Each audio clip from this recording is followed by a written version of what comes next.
right, what's up, y'all? It's your boys, Josh and Liam from Point Made for the second episode of the Up and Under podcast right here. Here, Josh, and my brother Liam. Liam, what's up, man?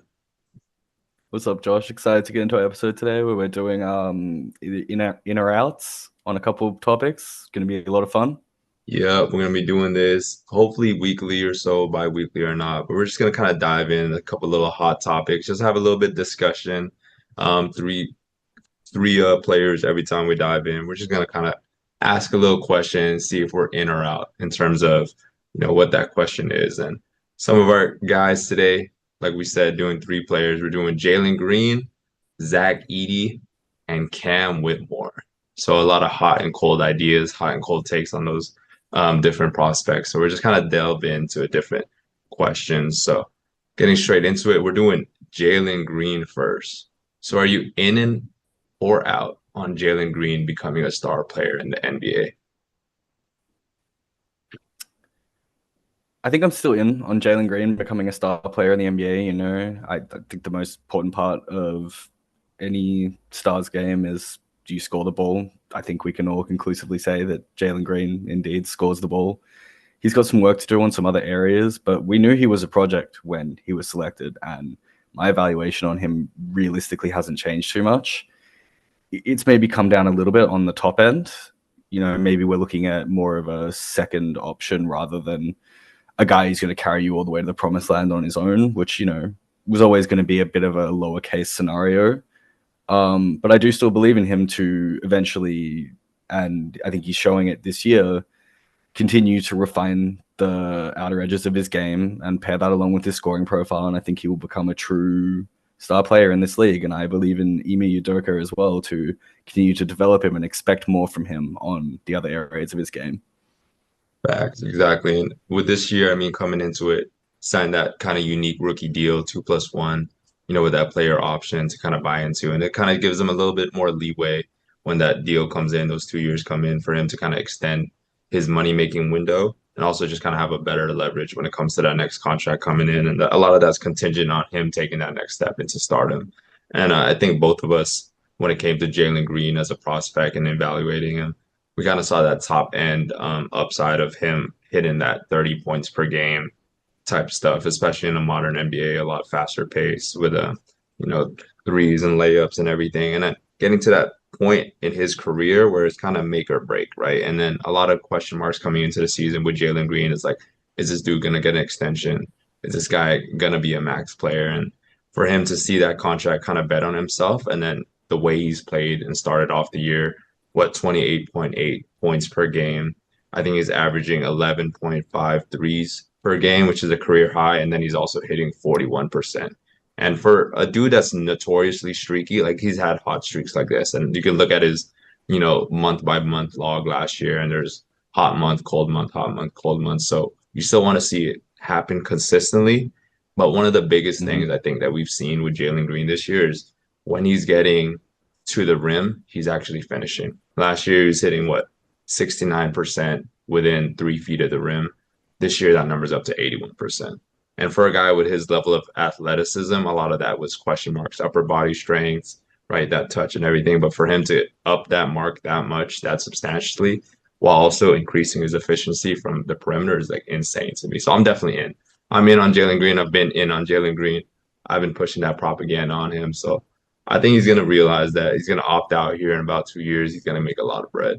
I think he still has that first option upside too, especially in the modern NBA. I think it's a lot easier to build off that high end perimeter player than it is to make a post centric team unless you're Jokic. You know what I mean?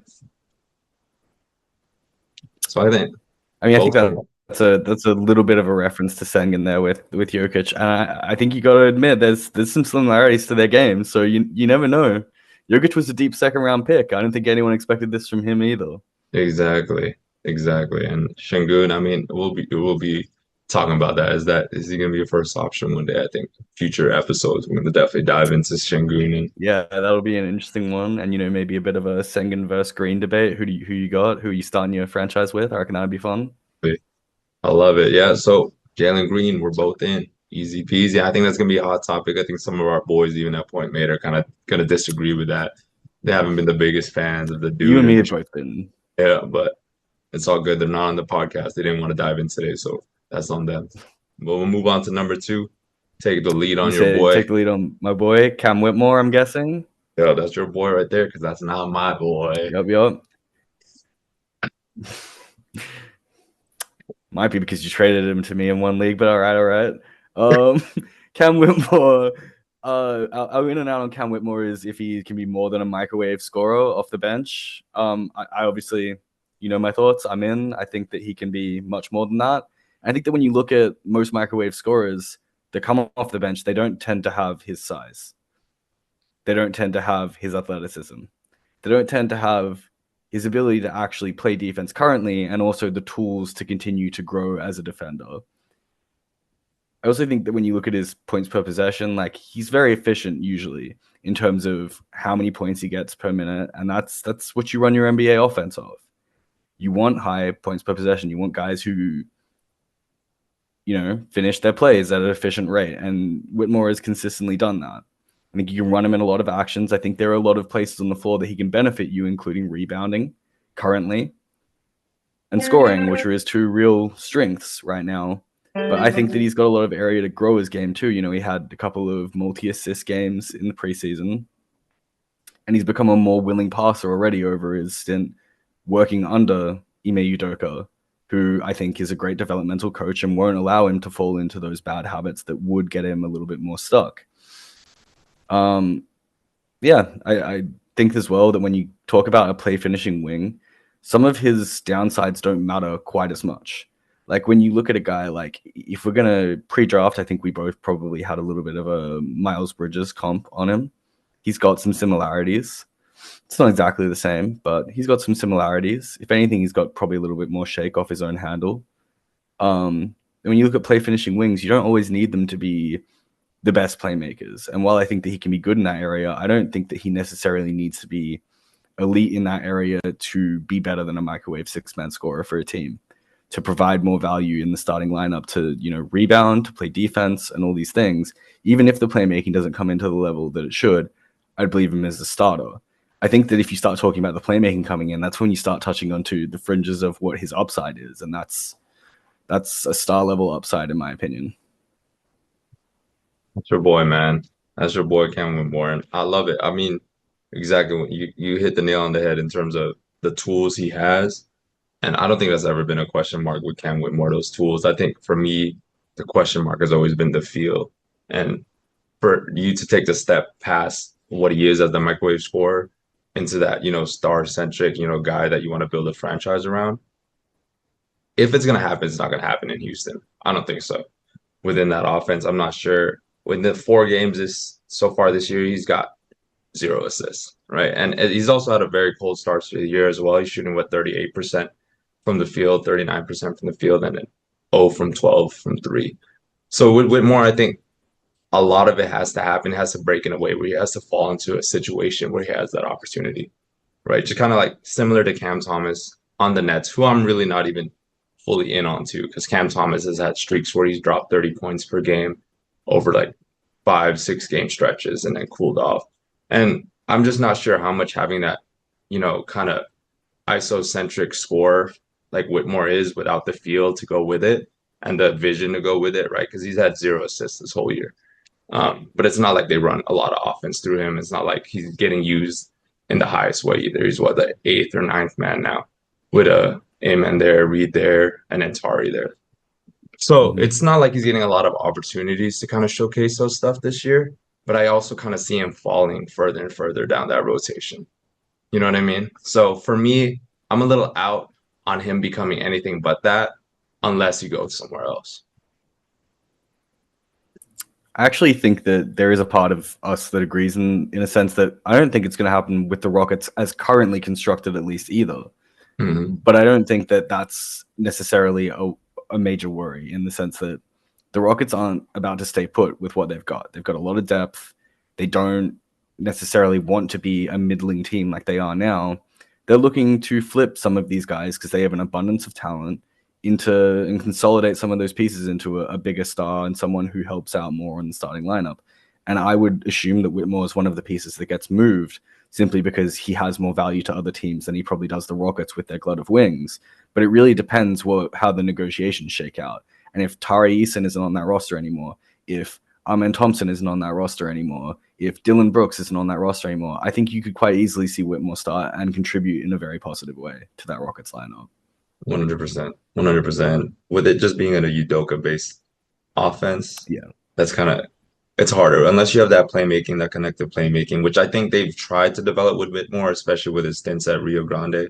And it's there. There's been flashes, right? But there's also those things where like he makes Mm-hmm. passes that are easy to make, but you don't see that advanced feel. And developing that level of playmaking at the NBA is always difficult, right? You don't see that. That's like there's stories where it happens, right? And then but there's so much more stories of it failing and falling off. So I think you're right. We agree in that it could happen, but it probably won't happen in Houston as they're currently constructed.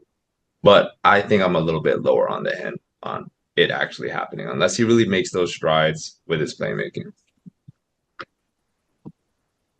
And with I think just the that, one last thing I'll sort of tackle here onto go. that is that I think there is a step that you're sort of missing in here where it's like, okay, this is microwave scorer, and then we've got star. But what about starter? I don't think you need to have that high level feel for him to Yeah, simply be a high quality starter in this league.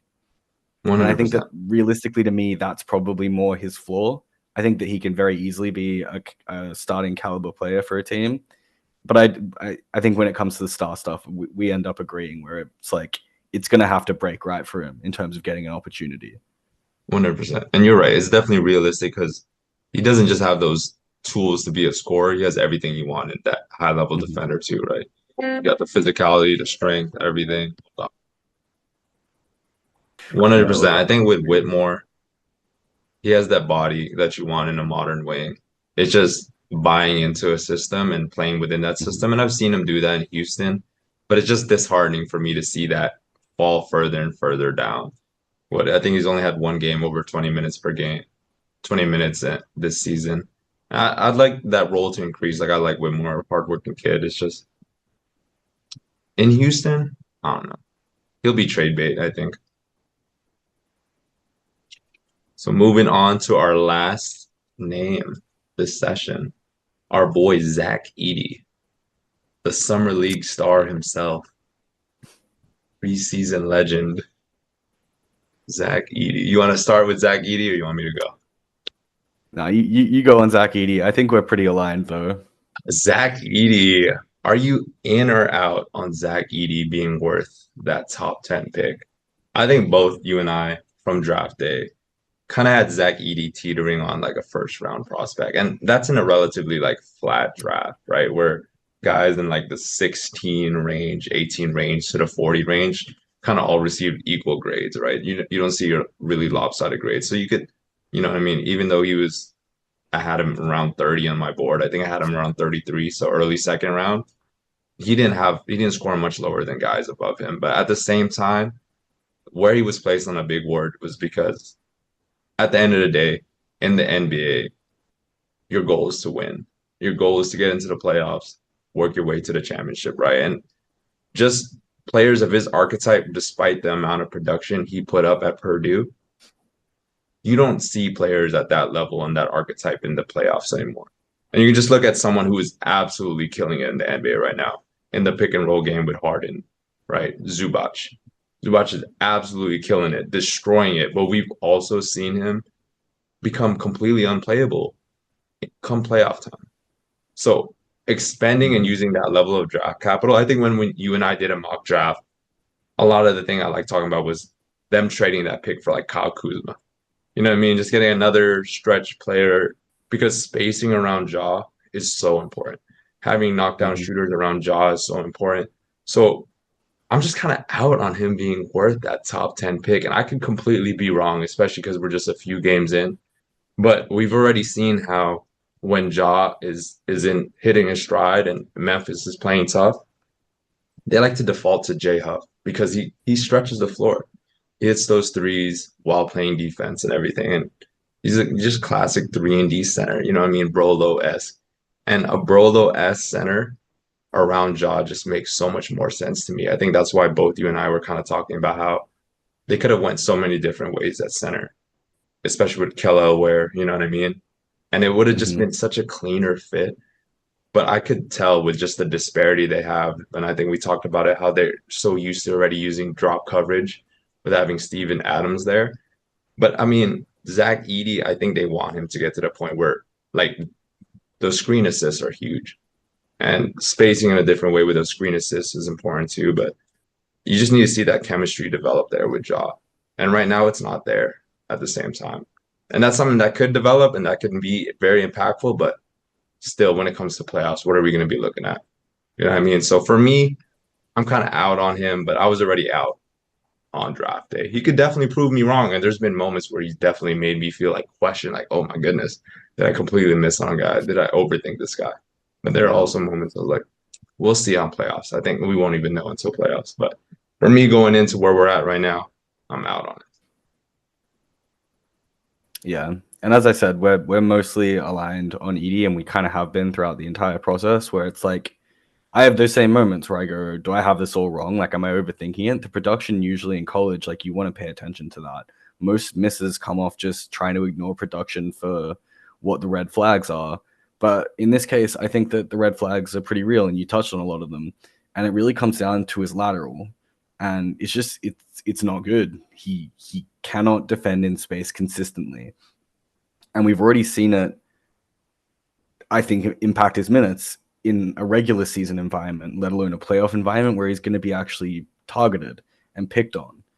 And beyond that, when you want to start talking about the fit, like what you touched on all the other centers that they could have taken in his place. I just think that when I saw the selection, I get what they're going for. He's a Memphis player. They love guys who just produce in college. They don't care about your physicals. They don't care about any of that.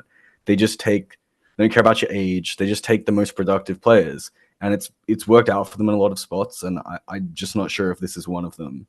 Um, with Edey, I just think that he needs his offense to outweigh his defense in a way that like you would usually attribute to smaller guards like Trae Young or something. It's like he needs to be so good on offense, be so efficient points per possession that he's not giving it all back basically with not being able to defend in space. And I actually have some amount of hope that throughout the regular season, as you kind of alluded to with Zubats, he can do that. He can hold up in most spots because they're not targeting him. But when you get into a playoff environment, and that's really when you start talking about we've expended a top 10 pick on this guy, like he needs to be part of our playoff rotation if it's going to be worth it at all. I just don't know if I'm there with that. I don't know if he can play more than, 10, 15 minutes without being an actual liability out there. And I think the biggest thing for me in terms of the fit with Ja is that they play at different speeds. And that's what always bothered me with that selection is that you've got this high tempo, pace pushing point guard who likes to be electric in the full court. He's not even going to be crossing the fucking half court line by the time that Ja's at the rim. Like, what's he doing when they're running in transition? He's just trailing. It's not like he can trail into a three. He doesn't have that in his game. He's just doing cardio basically till they go back the other way where he's a liability anyway. So what is he there for? I don't really understand why you would pair two players who seem to benefit from two entirely separate styles of play and two entirely separate speeds of play. Like if you have Ja, you want to push the pace, you want to run. Mm-hmm. Why am I drafting Edey into a situation where we want to get up and down the floor? That's not what he does. 100%. I agree with that. And one of Edie's most impactful tools is his offensive rebounding, right? He offensive rebounds at an insane rate. But to have a player occupy the paint where Ja does most of his damage is insane to me. You're right. Like the fit is crazy. And you can see what they're doing too, right? Like I agree with it. He's so plug and play. He's so polished in a way offensively, right? That you don't have to worry about it. But then there is that worry that comes with the defense aspect. And at the end of the day, if you're looking for a plug and play guy, because Memphis is a talented team, right? They're injured, and that was the whole reason they ended up with top 10 draft capital. But Mm-hmm. you've already seen the impact of how he's 16.6 minutes per game, right? And this draft class is, I mean, I think we both talk about it like it's easier with this draft class to kind of draft for fit right? Because there's no big jumps in tiers and everything. And if they felt like Hmm. Zack Edy was someone that they can just plug and play, and he's been that, he's been a starter since day one, right? But the issues would fit, and maybe that's something that kind of, relaxes a little bit once he builds a little bit that chemistry with Ja. But you're right. There's just so much contrast in the styles where they play. I'm really not sure how it's gonna even out, right? Because you see how the offense slows down when they run through Edey. And today he was pretty impactful offensively, and they lost by how much? You know what I mean? And of course they've had injuries and everything, and it's rough. It's been rough in Memphis, right? But he had 13 points, 6 for 9 from his field goals today, just 2 boards and 1 assist, right? So what really do you want to see for that top 10 draft capital to be actually be successful? And this is an older player we're talking about too. Like he's no spring chicken, Zack Edy. He's not a freshman. He spent what is it, 4 years in college? Yeah, He's older as far as prospects come. He's not, ancient by any means, but it's not like you're sitting here going, "Oh, he's a developmental piece." No, you're right on track when you say he's plug and play. And if you can't plug and play him in all circumstances, just maybe there was a better way to go. Like we've talked about Khalil Ware, we've talked about Deron Holmes, talked about trading that pick for someone who really we had evidence was an impactful player in the league, rather than taking this gamble, which makes me think that they think there's this top end to Edey where he can really round out his offensive game and become a hub that you play through. But even if that's true, that's when I start questioning where the fit is, because if you start playing through Edey, what is Ja doing? You talked about in the paint. It's like Ja finishes like a big in the paint. He has some of the most impressive guard finishing numbers of all time. Why are you putting a big ass dude in his way who's gonna draw another big ass dude into his way? Like I don't know. I don't see the fit personally. I've never have. I didn't like the selection. But at the same time, when you say stuff like, I have moments where I go, are we all wrong about this? Are we overthinking it? And that's what Edey did to us in preseason. He's not doing it to us now. And we'll see how it shakes out. exactly. I mean, at the end of the day, we're just 4 games in, so a long season to Exactly. go. But we gotta throw our opinions out there, and we'll see how they age. You know what I mean? Hopefully, we drop back on Yeah. this and look right, or we're gonna look crazy. But at the end of the day, we still put it out there. So, boom, first ever in and out, man. Fun discussions, That fun was, to be yep. had when you start delving into a little bit deeper ones where there's a little bit more disagreement here because we kind of agreed a little bit too much. I think we went 2 out of 3 in terms of agreement today. So I'm We gonna did. We throw some did. more craziness in here. Just a little glimpses. Our boy Jaden Ivey's coming up here soon. I'm a big proponent of Jaden Ivey propaganda. So some more names out here. Let us know anything that you want to see or dive into. We got it. You sick? We out. Thank y'all for hopping on. Check out our content. Much love.